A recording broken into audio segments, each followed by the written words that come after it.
புகழும் புகழ்ச்சியும் ஏக வல்லவனான அல்லாஹுக்கே உரித்தாகட்டுமாக.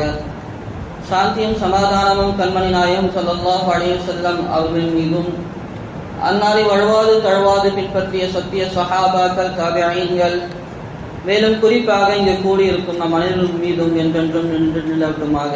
ஆமீன். கண்ணியமிக்க அல்லாஹ் நல்லடியார்களே, அல்லாஹு தஆலா இந்த பூவுலகிலே எண்ணற்ற இடங்களை படைத்திருக்கிறான், நகரங்களை படைத்திருக்கிறான், மலைகளை படைத்திருக்கிறான், கடல்களை படைத்திருக்கிறான், காடுகளை படைத்திருக்கிறான், பாலைவனங்களை படைத்திருக்கிறான். என்றாலும் கூட அல்லாஹுக்கு பிரியமான நகரங்களிலே அல்லாஹுக்கு மிக பிரியமானது என்று சொன்னால் அல்லாஹுடைய மஸ்ஜிதுகளாக இருந்து கொண்டிருக்கின்றன. நபி ஸல்லல்லாஹு அலைஹி வஸல்லம் அவர்கள் கூறினார்கள், அஹப்புல் பிலாதி இல்லல்லாஹி மசாஜிதுஹா, ஊர்களிலே இடங்களிலே அல்லாஹுக்கு மிகவும் பிரியமானது என்பது அல்லாஹுடைய மஸ்ஜிதுகளாகும் என்பதாக கூறினார்கள். கண்ணியமிக்கவர்களே, பள்ளிவாசல்கள் ஒரு முஸ்லிமுடைய வாழ்க்கையில் இன்றியமையாதவையாக இருந்து கொண்டிருக்கின்றன. ஒரு ஊருடைய, ஒரு மஹல்லாவுடைய நிலைமையை நாம் அறிந்து கொள்ள வேண்டும் என்று சொன்னால் அந்த மஸ்ஜிதை சென்று அங்கே பார்த்தால் போதும். அந்த மஹல்லாவுடைய தீனுடைய நிலையை நாம் அறிந்து கொள்ளலாம். ஒரு ஊருக்கு செல்கிறோம், அந்த ஊரில் இருக்கக்கூடிய பள்ளிவாசல்களில் அதிகமான வாலிபர்களை நாம் கண்டோம் என்று சொன்னால் அந்த ஊரில் இருக்கக்கூடிய வாலிபர்கள் சீராக இருக்கிறார்கள் என்பதாக அர்த்தம். அப்போ ஒவ்வொரு பிரிவினர்களையும் நாம் பள்ளியை வைத்து முடிவு செய்து விடலாம் இந்த ஊருடைய தீனுடைய தரம் என்ன என்பதாக.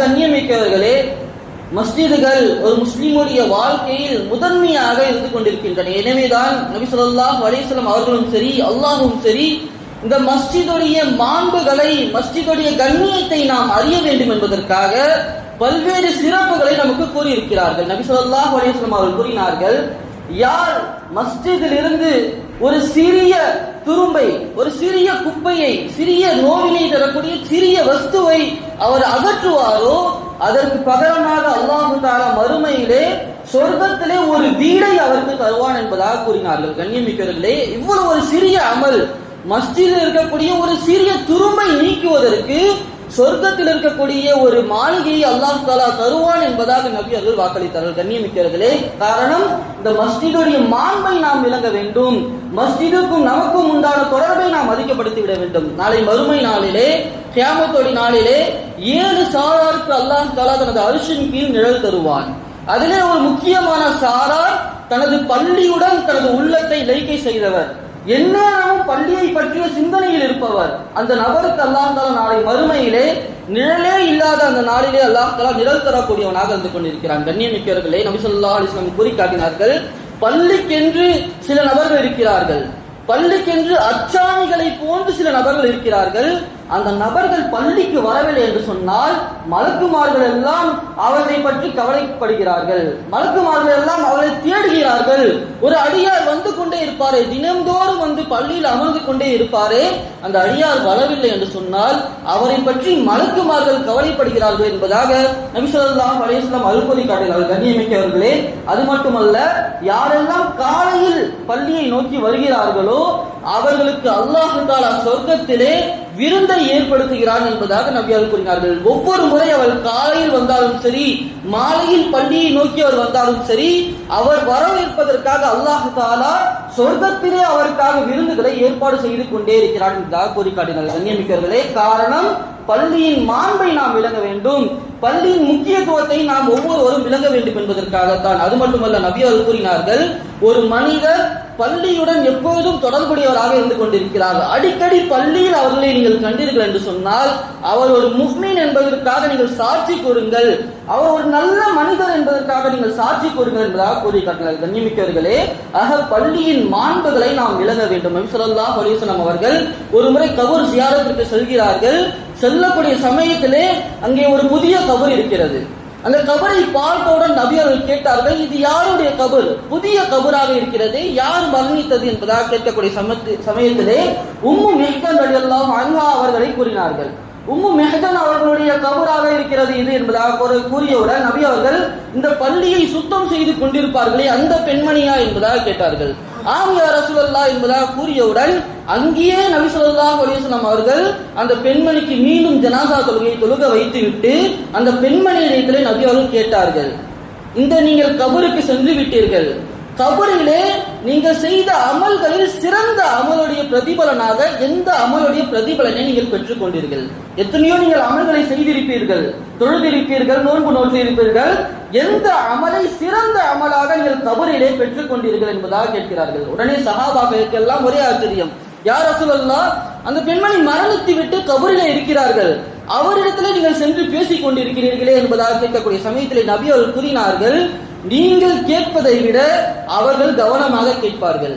நீங்கள் கேட்பதை விட நான் கேட்கக்கூடிய விஷயத்தை, நான் சொல்லக்கூடிய விஷயத்தை கபரில் இருக்கக்கூடிய அந்த பெண்மணி நன்றாக விளங்குவார்கள், கேட்பார்கள் என்பதாக கூறிவிட்டு பிறகு நபி அவர்கள் இந்த பெண்மணி என்ன சொன்னார்கள் என்று தெரியுமா?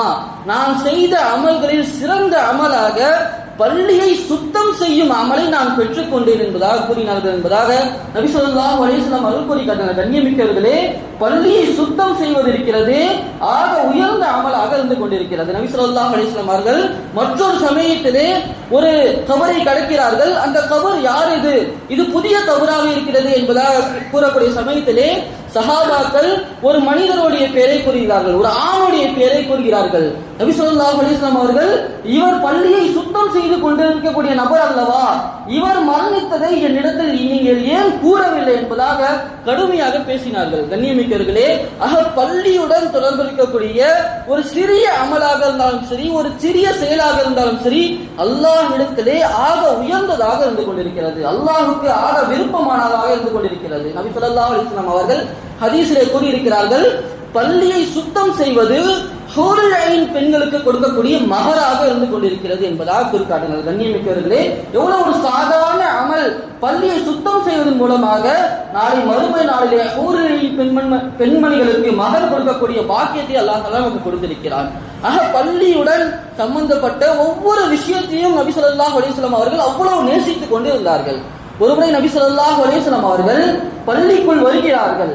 பள்ளிக்குள் வந்தவுடன் மஸ்ஜிது நபவியோட வழக்கம் என்னவென்று சொன்னால், இஷாவிற்கும் ஃபஜ்ருக்கும் அங்கே விறகுகளை போட்டு நெருப்பு மூட்டுவார்கள். அந்த நெருப்பு எரிந்து முடிவதற்குள்ளாக அனைவரும் தொழுது விட்டு வீடு சென்று விடுவார்கள். அந்த நெருப்பு எரிந்து கொண்டிருக்கும் அந்த வெளிச்சத்திலே தொழுவார்கள். நெருப்பு அணையும் வரை பள்ளியில் இருப்பார்கள். நெருப்பு அணைந்து விட்டதா வீடுகளுக்கு திரும்பி விடுவார்கள். ஒருமுறை நபி ஸல்லல்லாஹு அலைஹி வஸல்லம் அவர்கள் வரக்கூடிய சமயத்திலே அந்த மஸ்ஜிது நபவியிலே ஒருவர் விளக்கு ஏற்றி வைத்திருந்தார். எண்ணெய் ஊற்றி, ஜெய்தூன் எண்ணெய் ஊற்றி விளக்கை ஏற்றி வைத்திருந்தார்கள். அந்த விளக்குடைய ஒளியிலே அந்த முழு மஸ்ஜிது நபவியும் ஒளிர்ந்து கொண்டிருந்தது. அதை பார்த்தவுடன் நபி அவர்களுக்கு ஒரே ஆனந்தம். இந்த பள்ளியை ஒளிர செய்தவர் யார் என்பதாக சஹாபாக்களிடத்திலே ஆச்சரியமாக ஆசையாக கேட்கிறார்கள். உடனே தமீமுத் தாரி ரலியல்லாஹு அன்ஹு அவர்களை சுட்டி காட்டப்படுகிறது, இவர்தான் விளக்கை ஏற்றி வைத்து பள்ளியை ஒளிர செய்தார். உடனே நபி அவர்கள் கூறினார்கள், நவ்வர அலைக்கல்லாஹு கமா நவ்வரத்தல் இஸ்லாம், எப்படி இஸ்லாமை, இந்த பள்ளியை நீங்கள் ஒளிர செய்தீர்களோ அதை போன்று அல்லாஹ் தஆலா உங்களது உலக வாழ்க்கையும் மறுமை வாழ்க்கையும் ஒளிர செய்வானாக என்பதாக கூறினார்கள்.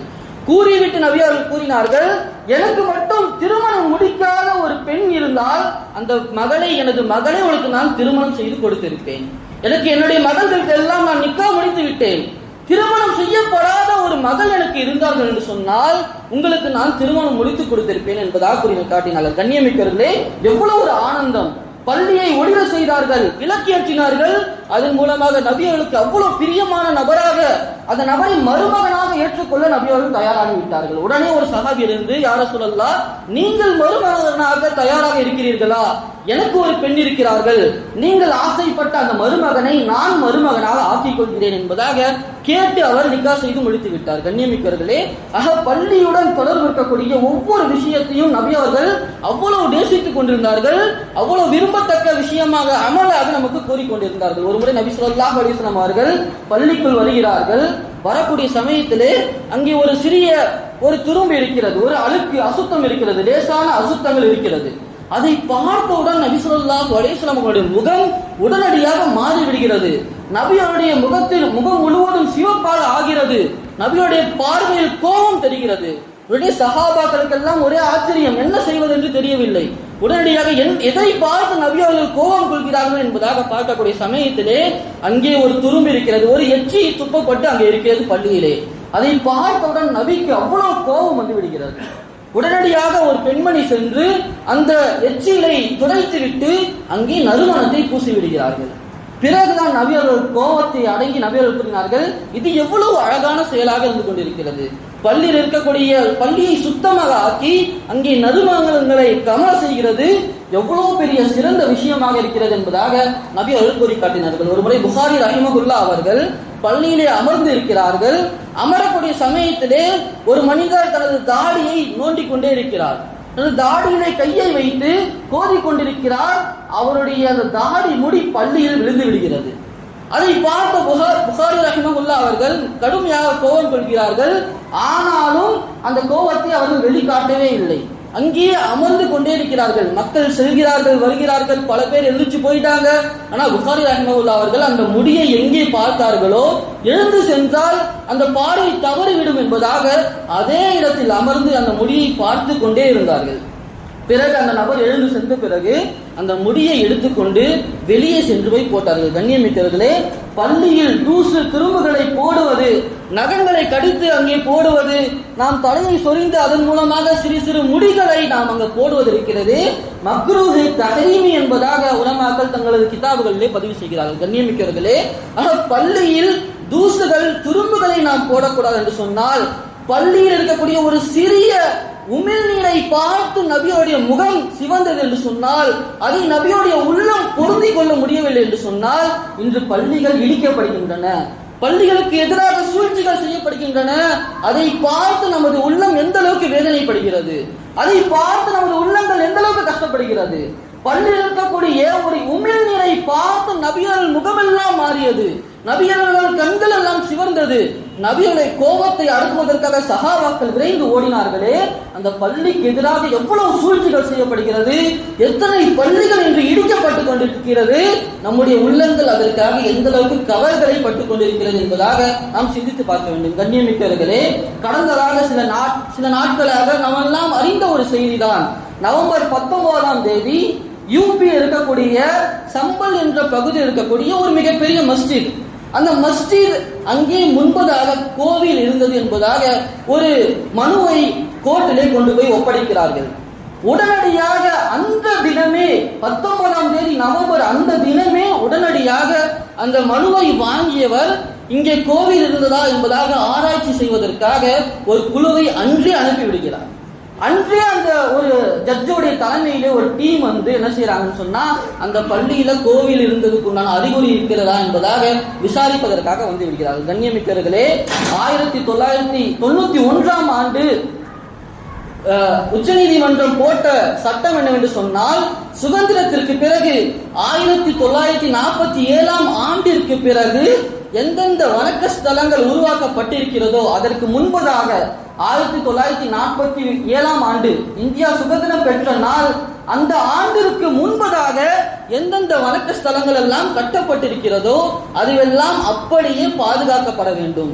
அதுக்கு முன்பதாக அது எதுவாக இருந்தாலும் சரி, 1947ஆம் ஆண்டு அது நிலை பெற்று விட்டதா, பள்ளியாக ஆகிவிட்டதா, கோவிலாக ஆகிவிட்டதா, சர்ச்சாக ஆகிவிட்டதா, அதை அப்படியே பாதுகாக்க வேண்டும் என்பதாக உச்ச நீதிமன்றத்துடைய தீர்மானம் இருந்து கொண்டிருக்கிறது. இந்திய அரசியலமைப்புடைய சட்டம் இருந்து கொண்டிருக்கிறது.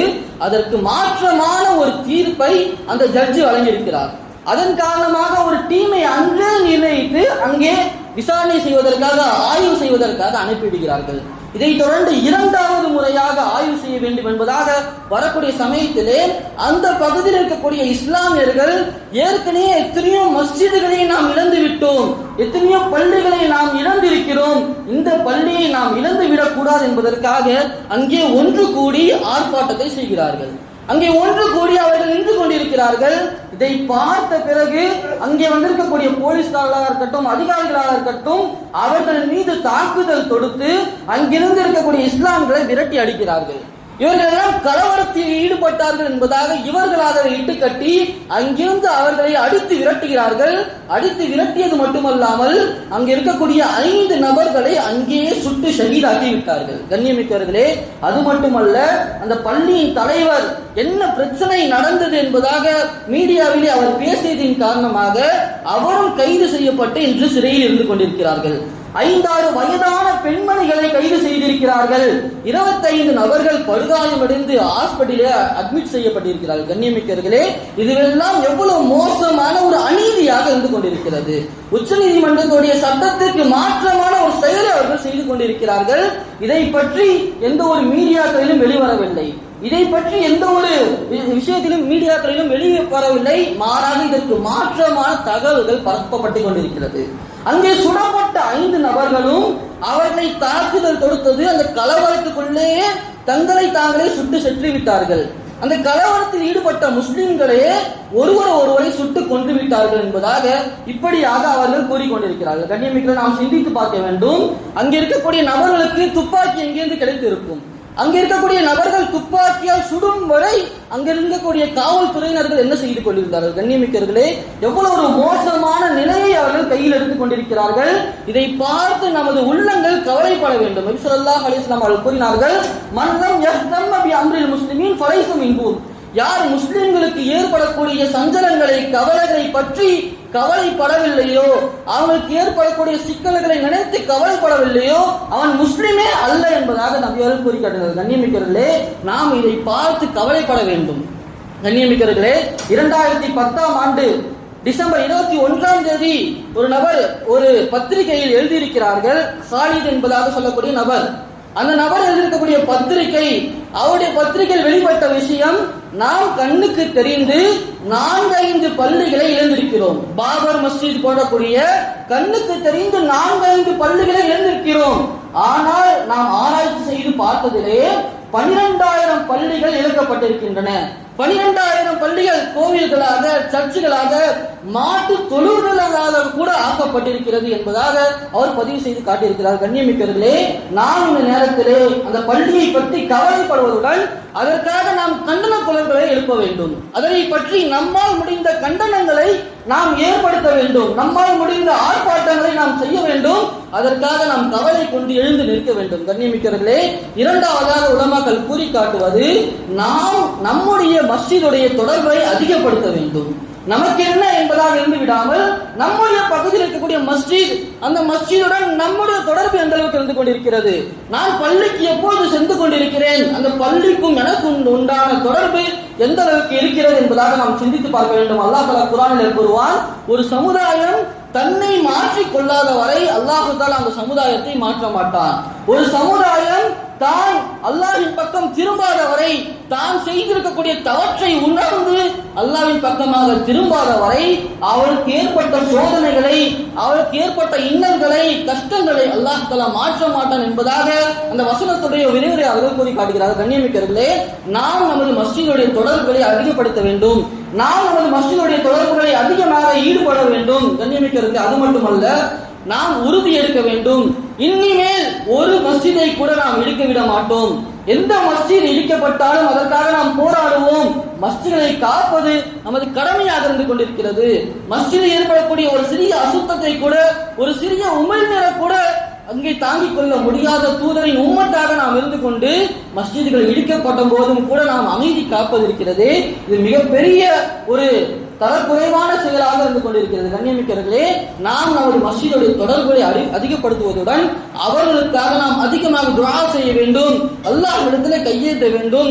அல்லாஹ்விடத்திலே இந்த அநீதிக்கு எதிராக நமக்கு இருக்கக்கூடிய ஒரே ஆயுதம் அது துஆவாகத்தான் இருந்து கொண்டிருக்கிறது. பத்ருடைய போர்க்களத்திலே எத்தனையோ ஆயிரக்கணக்கான எதிரிகள், அவர்களிடத்திலே இல்லாத ஆயுதங்கள் இல்லை, அவ்வளவு பெரிய படைகளை திரட்டி வந்து கொண்டு இருக்கக்கூடிய சமயத்திலே சஹாபாக்களிடத்திலே சரியான ஆயுதங்கள் இல்லை, சரியான ஆள் பலங்கள் இல்லை. அந்த நேரத்திலே நபி அவர்கள் எடுத்த ஒரே ஒரு ஆயுதம் என்று சொன்னால் அது துஆவாகத்தான் இருந்து கொண்டிருக்கிறது. அந்த துஆ என்னும் ஆயுதத்தை நாம் கையில் இருக்கக்கூடிய ஒரு நிர்பந்தமான காலகட்டத்திலே நாம் இருக்கிறோம்.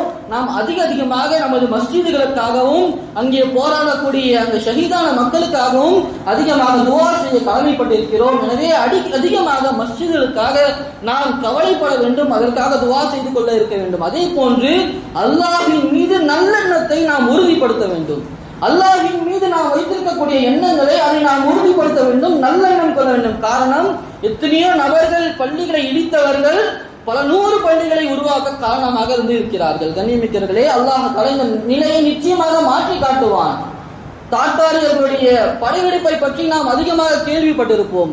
தார்த்தாரியர்கள் செய்யாத கொடுமை இல்லை, தார்த்தாரியர்கள் செய்யாத அட்டூழியங்கள் இல்லை. எத்தனையோ பள்ளிகளை இடித்திருக்கிறார்கள், எத்தனையோ இஸ்லாமிய நூலகங்களை எரித்திருக்கிறார்கள், எத்தனையோ நபர்களை கொண்டு குவித்திருக்கிறார்கள். கண்ணியமிக்கவர்களே, எத்தனையோ பள்ளிகளை இடித்து தளமட்டமாக்கி இருக்கிறார்கள். ஆனால் பின்னால் ஒரு காலத்தில் அல்லாஹ் தஆலா அவர்களுக்கு ஹிதாயத்தை கொடுத்தான்.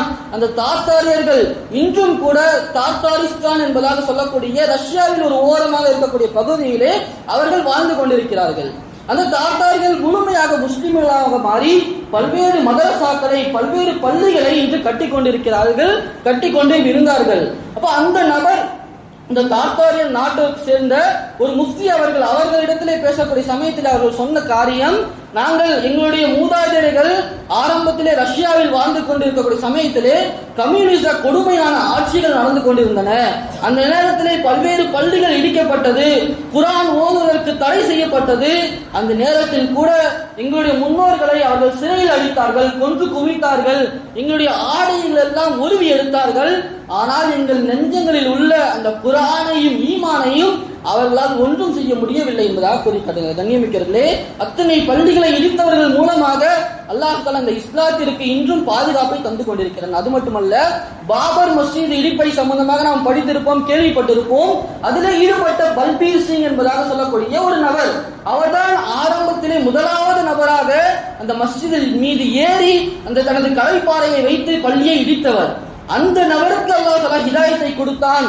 ஹிதாயத்தை கொடுத்த நபர் ஆமீர் என்பதாக தனது பெயரை மாற்றிக்கொண்டு, எனது வாழ்க்கையின் லட்சியமாக நான் ஆயிரக்கணக்கான பள்ளிகளை கட்டுவேன் என்பதாக ஒரு பள்ளியை நான் இடித்தேன், அதற்கு பகரமாக அல்லாஹ் என்னை மன்னிக்க வேண்டும் என்பதற்காக பல நூறு பள்ளிகளுக்கு மேல் நான் கட்டுவேன் என்பதாக சபதம் எடுத்துக்கொண்டு அவர் 50ற்கு மேற்பட்ட பள்ளிகளை கட்டி சென்ற சில ஆண்டுகளுக்கு முன்பதாக அவர் மரணித்திருக்கிறார். கண்ணியமிக்கிறதிலே, ஆக அல்லாஹ் தஆலா நிச்சயமாக முஸ்லிம்களை கைவிட மாட்டான் என்ற நல்ல எண்ணமும் நம்மிடத்திலே வர வேண்டும். நாம் நமது பள்ளியுடைய தொடர்பை அதிகப்படுத்துவதுடன் அவர்களுக்காக அதிகமாக துஆ செய்வதுடன் அல்லாஹ் மீது வைத்திருக்கக்கூடிய நம்பிக்கையை நாம் சற்றும் தளராமல் அல்லாஹ்விடத்தில் நல்லெண்ணம் வைக்கக்கூடிய மக்களாக அல்லாஹ் தஆலா நம் அனைவரும் ஆக்கி, எங்கெல்லாம் பள்ளிகள், மதரசாக்கள், மஸ்ஜிதுகள், தர்காக்கள் இருந்து கொண்டிருக்கிறதோ அதை அனைத்தையும் அல்லாஹ் தஆலா பாதுகாத்து இந்த இந்திய நாட்டிலே நமது இஸ்லாமியர்களை அல்லாஹ் தஆலா செழிப்போடும் நிம்மதியாக வாழக்கூடிய ஒரு சூழ்நிலை ஏற்படுத்தி அல்லாஹ்வுடைய பொருத்தம் பெற்று அல்லாஹ்வுடைய கட்டளைகளை நிறைவேற்றக்கூடிய மக்களாக அல்லாஹ் தஆலா நம் அனைவரையும் ஆக்கி அருள் புரிவானாக.